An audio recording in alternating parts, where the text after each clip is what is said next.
40% या 30-40% जो है वो केवल यूपी के आपको कैंडिडेट देखने को मिल जाएंगे। आप कहीं भी चल जाइए, किसी भी प्रशिक्षण संस्थान में चल जाइए, अभी जहाँ पे प्रशिक्षण डिग्री से एक विज्ञप्ति में एक ही बहाली में कुछ व्यक्ति को नौकरी मिला और कुछ व्यक्ति को नौकरी नहीं मिला। तो ये कैसे है?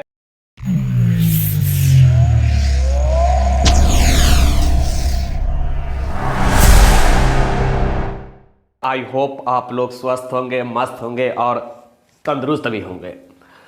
कल हमने रजनीश सर के साथ एक वीडियो बनाया था जिसमें उन्होंने बात किया था कि सप्लीमेंट्री रिजल्ट के ऊपर। तो काफ़ी सारा कन्फ्यूजन है कि क्या वाकई में सप्लीमेंट्री जो भी रिजल्ट है TRE 1 का या फिर TRE 2 का आने जा रहा है या नहीं, इसके बारे में भी हम बात करेंगे। साथ ही फिर से 3 स्टूडेंट को लाइफ टाइम के लिए बैन कर दिया गया है, साथ ही 2 न्यूज चैनल पे भी, जिसमें आप देखेंगे तो एक डिजिटल 2 डिजिटल चैनल है जो कि डिजिटल न्यूज़ चैनल है और एक प्रिंट मीडिया के ऊपर भी मतलब बैन किया गया है। ऐसा कारण बताओ नोटिस भी जारी किया गया। कारण बताओ नोटिस तो मैं नहीं कर सकता हूँ, मतलब कानूनी कार्रवाई कर सकता हूँ, FIR, और साथ ही बैन भी कर दिया गया है 3 स्टूडेंट को लाइफ टाइम के लिए BPSC से। तमाम मुद्दा के ऊपर बातें करेंगे और TRE 3 भी जल्द आने जा रहा है, इसके संबंधित भी कुछ जानकारियाँ आई है, इससे संबंधित बातें कर रहा हूँ। वीडियो को लाइक शेयर अवश्य कर दीजिए और सब्सक्राइब करके अवश्य जुड़ जाइएगा। जो व्यक्ति नए होंगे वो अवश्य सब्सक्राइब करके जुड़ जाइएगा ताकि भविष्य में जो भी वीडियो अपलोड हो उसका नोटिफिकेशन आपके पास पहुँच जाए। सबसे पहले हम बात कर लेते हैं सप्लीमेंट्री रिजल्ट को लेकर। कल रजनीश सर जो बयान दिए, मिस्टेक हो गई, मिस्टेक से उनके द्वारा जो बताया गया ट्वीट जो किया गया था, अतुल प्रसाद जो BPSC चेयरमैन है, उसमें जिक्र किया गया था दूसरे बातों को लेकर, लेकिन वहाँ पे वो ट्वीट को सही प्रकार से नहीं पढ़ पाए, जिसके कारण उन्होंने इस प्रकार का बयान दे दिया। खैर कोई बात नहीं, मैं अभी स्पष्टीकरण आपको दे रहा हूँ। सप्लीमेंट्री रिजल्ट को लेकर कुछ जो भी है जानकारी नहीं दिया गया है चेयरमैन साहब के तरफ से। कल जिस प्रकार का जो वीडियो आया उसके बाद तमाम प्रकार के कमेंट आने लगी कि सर वाकई में आ रहा है TRE 1 में, TRE 2 में सप्लीमेंट्री रिजल्ट या नहीं आ रहा है। इन मुद्दा के ऊपर मैं बात कर रहा हूँ। तो वह ट्वीट के मुताबिक नहीं आ रहा है और अभी तक के मुताबिक नहीं आ रहा है। कल जो हुआ वो वीडियो में जो बताया उसके लिए क्षमा है, प्रार्थी है। और वीडियो डिलीट करने से भी कुछ नहीं होता है क्योंकि लगभग पूरे बिहार वो वीडियो देख चुके हैं, तो उसमें डिलीट करने, प्राइवेट करने और अनलिस्ट करने और पब्लिक करने से कोई मतलब है नहीं। खैर चलिए हम आते हैं आगे के पॉइंट के ऊपर। 5 व्यक्ति में से 3 व्यक्ति का जो भी है को लाइफ टाइम के लिए बैन कर दिया गया है। नंबर 1 पे आप देखेंगे राहुल कुमार हैं, लेटर भी बजाते जारी कर दिया गया है। BPSC के ऑफिशियल साइट पे आप जाकर चेकआउट कर सकते हैं, दिखलाई दे देगा। राहुल कुमार गुप्ता हैं, मिशन कंपटीशन करके उनका एक, आई थिंक जहां तक मुझे जानकारी है कि एक चैनल है। साथ ही सियाराम शर्मा हैं, उसके बाद पिंकी कुमारी हैं, ये 3 कैंडिडेट हैं। साथ ही शिवम नाम के एक व्यक्ति हैं जो शिवम संध्याल जो है वो प्रिंस ऑफ एजुकेशन चलाते हैं। और साथ ही एक है दी एडिटर दैनिक भास्कर पटना, यानी कि दैनिक भास्कर के जो एडिटर है उनके ऊपर भी जो भी कानूनी कार्रवाई किया गया है। Patna press council of India, यानी कि इनके ऊपर भी किया गया। मैं कह सकता हूं कि प्रिंट मीडिया और डिजिटल मीडिया दोनों के ऊपर कानूनी कार्रवाई किया गया है।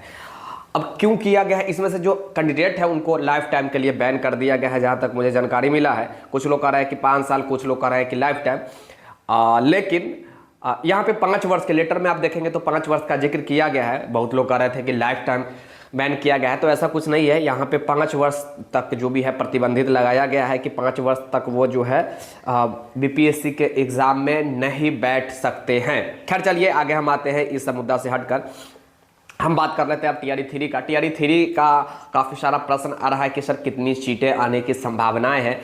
तो TRE 3 में जो है लगभग 50,000 के आसपास मान के चलिए कि सीटें आएंगी। तमाम मैं बात कर रहा हूँ, केवल प्रारंभिक ही नहीं आएंगी, ये श्योर रहिए।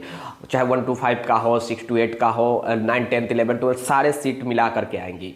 और उस वक्त उम्मीद है कि नॉन टीचिंग की भी सारी सीटें जो वैकेंट है, तमाम काफ़ी समय से कहा जा रहा है कि आने वाला है बट अभी तक आया नहीं है, तो सभी सीटें आने की संभावना है। मैं कंफर्म नहीं कर रहा हूं क्योंकि जो है इस पे थोड़ा सा धीमी गति से शिक्षा विभाग चल रही है। टीचर के मामले में तो आप देखेंगे तो काफ़ी फास्ट गति से चल रहा है बस, बट नॉन टीचिंग के मामले में काफ़ी धीमी गति से चल रही है शिक्षा विभाग। खैर आप लोग तो जानते ही हैं। अब बात करते हैं एक जो बीएड जो 22,000 कैंडिडेट को जो सिर्फ फेज से बाहर किया गया है, ये भी आप लोग को जानकारी बड़ी कमेंट आ रहा है। तो देखिए जो सुप्रीम कोर्ट में एसएलपी लेकर गया है बिहार सरकार शिक्षा विभाग, तो वो अभी एसएलपी का मतलब होता है रिक्वेस्ट करना, वो गई है सुप्रीम कोर्ट में रिक्वेस्ट करने जो जॉब कर रहे हैं उनसे संबंधित। तो मैं कहना चाहूँगा कि ये मान के चलिए कि आउट ही है, आउट आज ना कल होकर ही रहेंगे। ये मैं बताते आ रहा हूँ, बार बार बताते आ रहा हूँ, फिर भी आप लोग का काफ़ी सारा प्रश्न आने लगता है कि सर इसके बारे में क्लियर बताइए। एनआईओएस भी आउट ही है, क्योंकि वही एनआईओएस से आपने देखा कि टीआरई 1 में जो है जॉब किए सप्लीमेंट्री जब रिजल्ट आया तो उन लोगों को काउंसलिंग नहीं कराया गया, यानी कि एक डिग्री से एक विज्ञप्ति में एक ही बहाली में कुछ व्यक्ति को नौकरी मिला और कुछ व्यक्ति को नौकरी नहीं मिला। तो ये तो मतलब मैं कह सकता हूँ कानून का हनन होगा, मौलिक अधिकार का हनन होगा कि एक डिग्री से एक विज्ञप्ति पे एक नौकरी में एक व्यक्ति को कहा जा रहा है कि तुम योग्य हो तुम नौकरी करो, और एक व्यक्ति को कहा जा रहा है कि तुम अयोग्य है तुम्हें नौकरी नहीं मिलेगी। तो ये नहीं हो सकता है। मान के चलिए कि जिस प्रकार अभी सप्लीमेंट्री रिजल्ट वालों को काउंसलिंग नहीं कराया गया, तो अब सब बाहर होंगे एनआईओएस वाले। अगर गजट किसी भी प्रकार की पेश नहीं किया जाता या फिर किसी प्रकार की जो भी है एक्टिविटी एमएचआरडी मिनिस्ट्री की तरफ से नहीं किया जाता है, तो बड़ी परेशानी आपको देखने को मिलेंगी। यानी कि बड़ी परेशानी करने का मतलब है कि एनआईओएस वाले को भैया आउट कर दिया जाएगा आज या कल। ये सब कुछ अभी चल रहा है बिहार में ये शिक्षक बहाली को लेकर। मैं उम्मीद करता हूं कि आई थिंक मुझे यानी कि आपको जहां तक समझ में आ गया होगा जो कुछ भी चल रहा है शिक्षा विभाग में। काफ़ी सारा प्रश्न आ रहा है कि सर मेरा ये फलाना दिक्कत है, ढिलकाना दिक्कत है, आप मेरे आवाज़ों को नहीं उठा रहे हैं। तो ऐसी कोई बातें नहीं है, आप लोग मुझे अवश्य कमेंट के माध्यम से भी कमेंट कर सकते हैं। मैं आपके बातों को आज नहीं 2019 से ही उठाते आया हूं और आज भी उठा रहा हूं, और उम्मीद करता हूं कि आगे भी उठाते रहूँगा आप लोग का आवाज़। मैं कोशिश करते रहता हूं हर वक्त कि शायद कुछ हो जाए। दिव्यांग का अब खुद बताइए कि दिव्यांग का जो भी है रिजल्ट इस बार फिर से नहीं दिया गया, जिस प्रकार टीआरई 1 में नहीं दिया गया, इस बार फिर से नहीं दिया गया। तमाम बड़ी प्रश्न आ रहा है, बड़ी रिक्वेस्ट आ रहा है कि दिव्यांग का जो भी है रिजल्ट नहीं दिया गया। तो ये बड़ी दुर्भाग्य की बात है कि दिव्यांग के लिए सरकार को तो कुछ विशेष करनी चाहिए, लेकिन क्या कर रही है कि रिजल्ट नहीं दे रही है। ऐसा स्टूडेंट की तरफ से बार बार जो भी है रिक्वेस्ट किया जा रहा है कि सर हम लोग के लिए आवाज़ आप उठाइए। अब मैं क्या उठाऊं उनके लिए आवाज़, जब आयोग सुन ही नहीं रहा है, जब इस बहाली का नाम ही पड़ गया है कि उत्तर प्रदेश बहाली नाम ही पड़ गया है, तो मैं क्या कहूं भाई।